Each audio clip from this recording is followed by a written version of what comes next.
I have the honor to present the graduates from the College of Human Ecology for the degree Bachelor of Science in Human Ecology,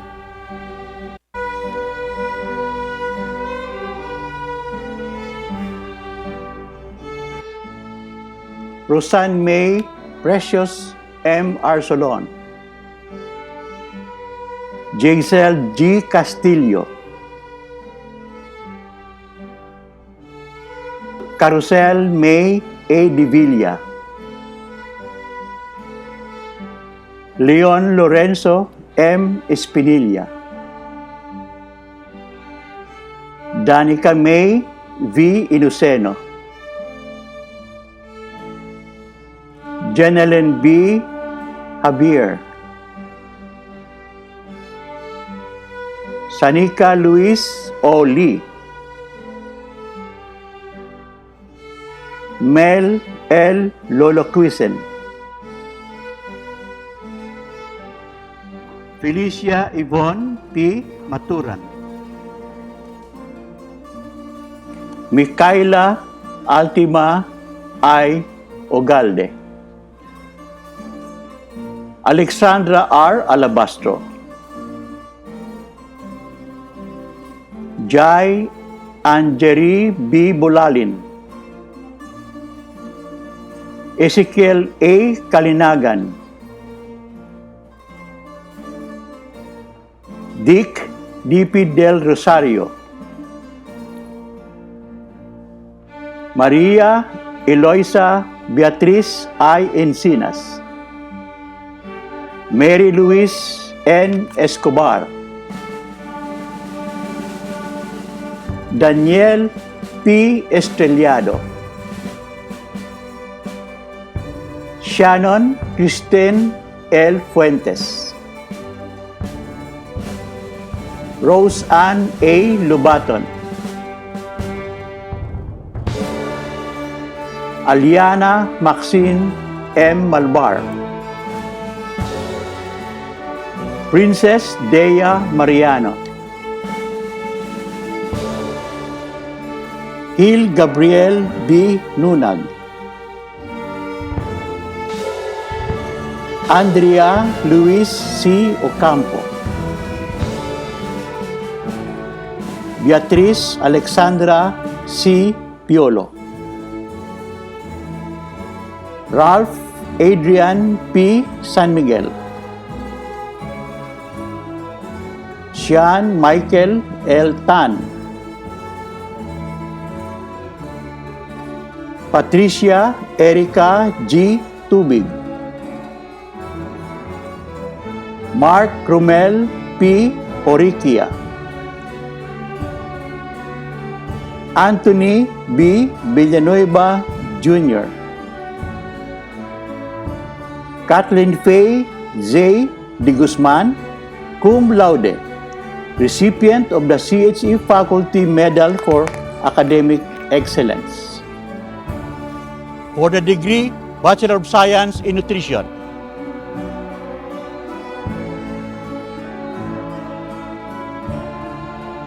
Christiane N. Casensin, Grisia Hazel G. Montiero, Angelito P. Pakpako II, Monera C. Benavides, Charlene K. Escosa, Joseph Reuben J. Diguia, John Carl L. De Torres, Jose Felipe L. De la Cruz, Anthony Renzo C. Ferrer, Yumi B. Fujimoto, Hazel May Goodlight, recipient of the UPLB Ugnayan ng Pahinungod Pin, Samantha Marie A. Hilumen, Jasper Niña A. Malabuyo,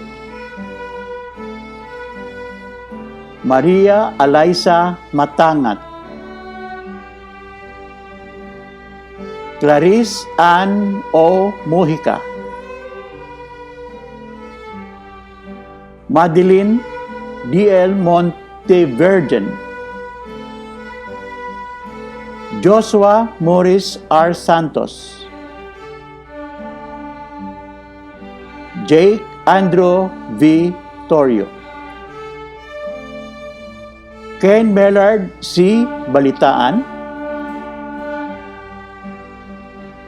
Ian Roy Spencer A. Bityong,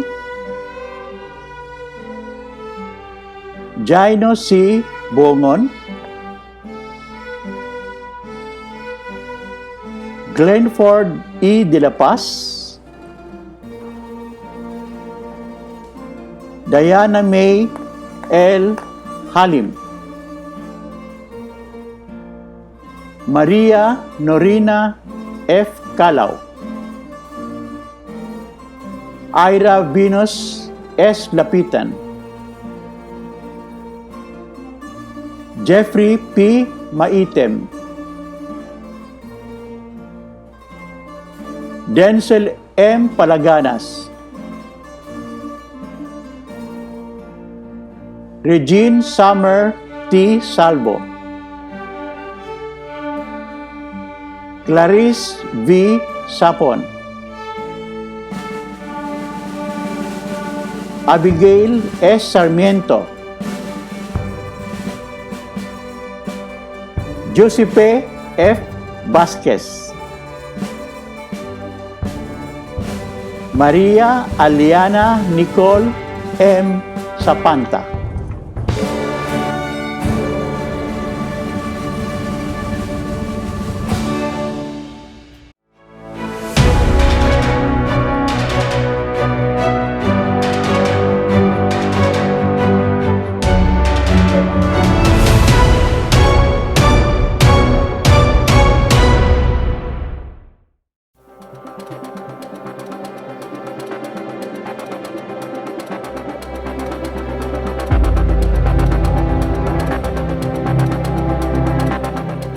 Honored guest speaker, Mr. Ronald Daniel Mascareñas, members of the Board of Regents, officials of the University of the Philippines System, officials of the University of the Philippines Los Baños, headed by Chancellor Jose V. Camacho Jr., UPLB professors and staff, parents, friends, and fellow graduates, a pleasant day to all of you. Back in high school, I know that many of us here graduated with flying colors and were very confident of our academic skills. And I know that many of you share the same feeling as I do. Back then, I've always thought that I was good enough. I excelled in class, I was active in the student government, and I was very confident. But everything changed when I went into the university. I met a lot of new people with different backgrounds, different personalities, and different ideals. They were so great, and I even looked up to some of them. And eventually, there came the realization that I wasn't good enough. My confidence went downhill from 100 to 10. But instead of being discouraged, I used this as my inspiration. I am truly honored to be given this opportunity. But to be honest, I feel like someone else may be more deserving to be given the chance to speak. Someone with a much stronger background who can make a much bigger difference. Until I was reminded of what we have always been taught in the College of Development Communication, that we can serve as a medium to amplify the voices of those who cannot be heard, those who were not given the platform to speak. I am speaking now for my fellow graduates, who strive hard to be here today, and the students who are struggling amidst the pandemic to get that long-awaited sublime moment, with the hopes of empowering them by speaking their stories. Before anything else, I want to say congratulations. I am proud of each and every one of you, that despite the difficulties brought by this crisis, you still continue to brave all odds. I'm proud of you that despite the struggles of the remote learning setup, you still continue to embody honor and excellence. I'm proud of you that despite the limitations and inconveniences, you still continue to persevere as an scholar ng bayan in the pursuit of serving the people. I am proud of us. But behind all of these achievements and recognitions, we have to shed light to the fact that this remote learning setup is not manageable for everyone. Much has been said about the struggles, not only of the students, but also of the faculty and staff alike, and of every Filipino family who are too concerned to survive to even prioritize providing the equipment needed by their children to attend school. I have heard of students who until this day still lack access to resources for learning. I've had classmates who missed class for weeks as they were struggling to balance work and academics to provide for their needs. I've even known friends who are having a hard time focusing in their studies due to inconducive work environments at home. And with the threat of the setup to continue long after the pandemic ended, we must amplify the need for a safe and accessible return to schools. It has been a year, but our call remains the same. I recognize the efforts and the adjustments made by the university and the professors to accompany our needs.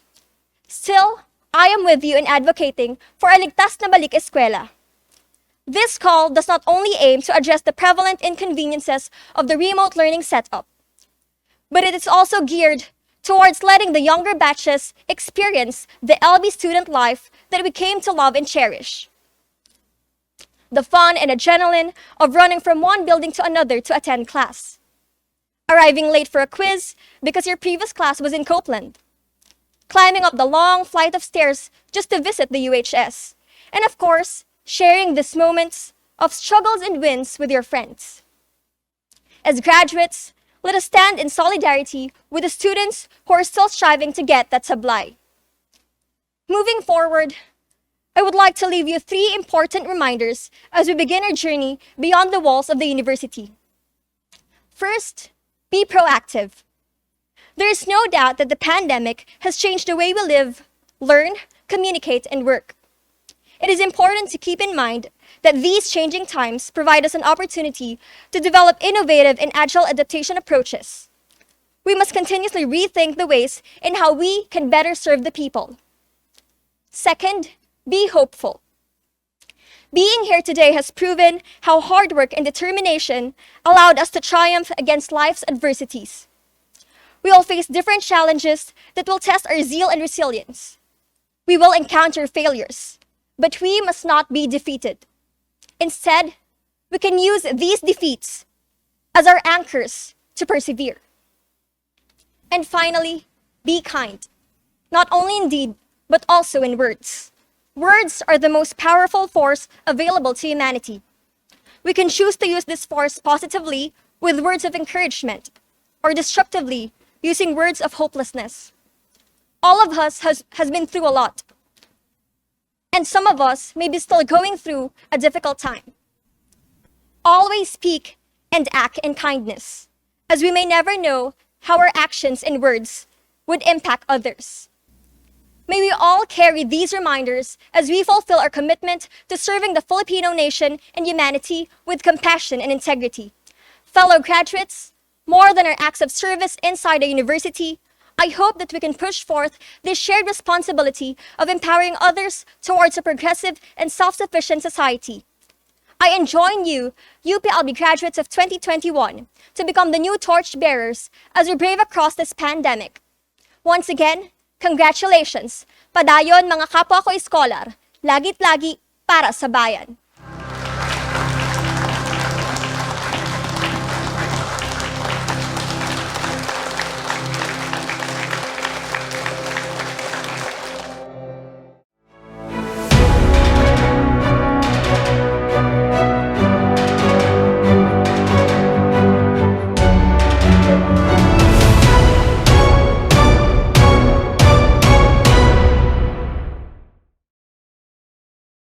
Mangyari pong itaas ang inyong kanang kamay at sumunod sa akin.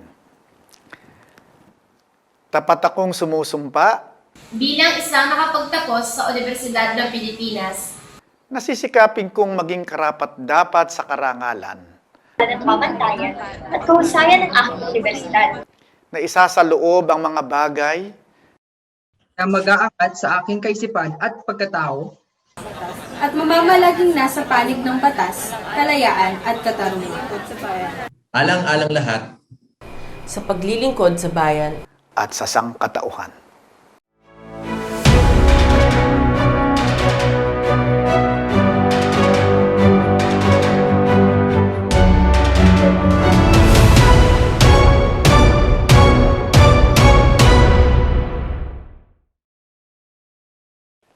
Itaas natin ang kanang kamay at sumunod sa akin.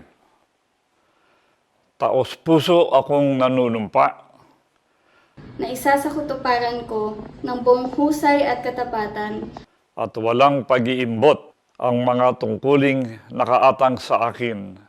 Bilang kasapi ng samahan ng mga nagtapos ng Universidad ng Pilipinas. Ipagtatanggol ko at ipaglalaban ang kapakanan ng universidad na aking pinagtapusan. Ang Universidad ng Pilipinas. At ipapangako kong magiging matapat na nagtapos sa universidad na ito Sa lahat ng pagkakataon. Kaya tulungan nawa ako ng Diyos.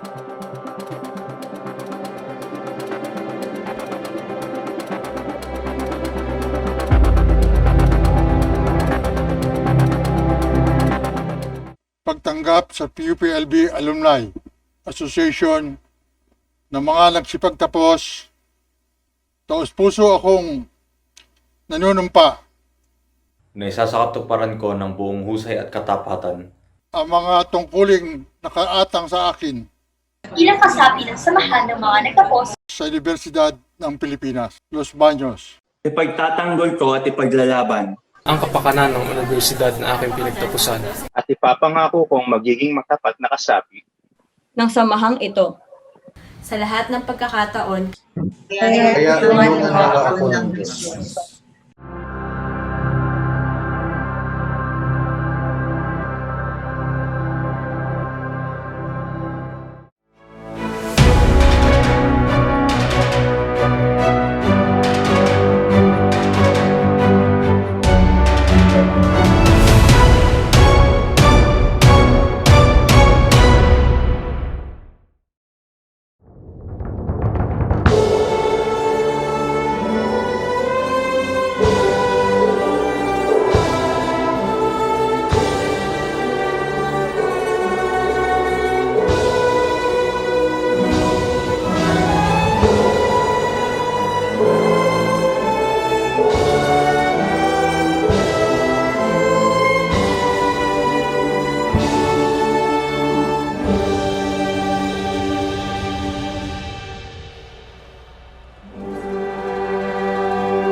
Isang mapagpalayang pagbati sa lahat ng mga iskolar ng bayan, guro, kawani, mga pamilya at kaibigan. Ating mataas na pagpugayan ang bawat iskolar ng bayan na sa buong tapang, dangal at husay ay nagsipagtapos sa Universidad ng Pilipinas, Los Baños. Sa huling araw ng pagiging estudyante natin sa pamantasan, kilalanin din natin ang lahat ng tulong na ibinigay ng ating mga magulang, mga kaibigan at ng ating mga guro, na kahit mahirap ay hindi tumigil sa pagsuporta sa atin upang marating ang ating kinalalagyan. Mga kapwa ko iskolar ng bayan, sa kabila ng matinding krisis pangkalusugan, nagawa nating makapagtapos ng pag-aaral dito sa ating pamantasan. Ngunit batid natin na napakaraming mga iskolar ng bayan ang hindi makapagpatuloy sa kanilang pag-aaral, kaya't kagyat na tungkulin natin ang patuloy na pag-iit para sa ligtas, dekalidad, demokratiko at abot-kayang edukasyon, kasabay ng ligtas na pagbubukas ng mga paaralan. At habang pinaglalaban natin ang ligtas na balik-eskwela, magbalik tanaw tayo sa ating kolektibong tagumpay sa nakaraang 2 taon. Na bagamat hindi pisikal na magkakasama ngayon, ay nagawa pa ring tumindig at magsama-sama sa iba't ibang kampanya para sa mga demokratikong karapatan natin sa edukasyon. Noong Setyembre, nagawa natin mapagpasyang lumahok sa pagpili na magiging bagong chancellor ng ating pamantasan. Kasabay nito, matagumpay nating napaaprubahan ang mga nakabinbing MRR at readmission cases at muli na makakabalik sa pag-aaral ang mga kapwa natin iskolar. Nariyan rin ang pagsasaapruba sa Student-Crafted Organization Registration Guidelines kasabay ng pagpapabasura sa freshman recruitment ban na siyang magpapalawig sa ating kalayaan na mag-organisa. Iilan lamang ito sa mga tagumpay na ibinunga ng ating kolektibo at militanteng aksyon. Hinahamon tayo ngayon ng panahon na tuloy-tuloy na kumilos at magpakilos upang maprotektahan ang karapatan at kapakanan ng mga iskolar ng bayan at mga mamamayang Pilipino. Inaasahan pa rin ang patuloy nating pagkilos dahil nariyan pa rin ang mga marahas na atake sa ating demokratikong karapatan na mag-organisa at magpahayag. Nitong Enero lamang, pinawalang bisa ng Department of National Defense ang UPDND Accords na siyang nagpoprotekta sa pamantasan laban sa paniniktik, pangharas at iba pang pamamaraan ng paglabag sa karapatang pantao mula sa mga puwersa ng pamahalaan. Nilalagay nito sa peligro ang buhay at kaligtasan ng libo-libong mga mag-aaral, guro at kawani ng pamantasan. Bagamat mayroong signifikanteng pag-abante sa ating kampanya nang maipasa sa UPLB University Committee ang Safe Haven Resolution, hindi makakaila na sa labas ng ating pamantasan, sunod-sunod ang pamamaslang at pagsampa ng gawa-gawang mga kaso laban sa mga mamamayan ng Timog Katagalugan. Hindi natin makakalimutan ang mga martir na mga biktima ng Bloody Sunday killings. Wag na wag rin natin kalilimutan na dahil sa kawalan ng maayos na tugon sa pandemya, nananatili ang banta ng COVID-19 at lugmok sa hirap, gutom at sakit ang napakaraming Pilipino. Mga kapwa ko magsisipagtapos at sa lahat ng nakikinig, sa darating na pambansang halalan sa susunod na taon ay huwag tayong papayag na mahalal muli sa pwesto ang mga taong gutom sa kapangyarihan, mga komprador ng pandayuhang interes at mga magnanakaw na araw-araw winawasak ang buhay ng napakaraming Pilipino.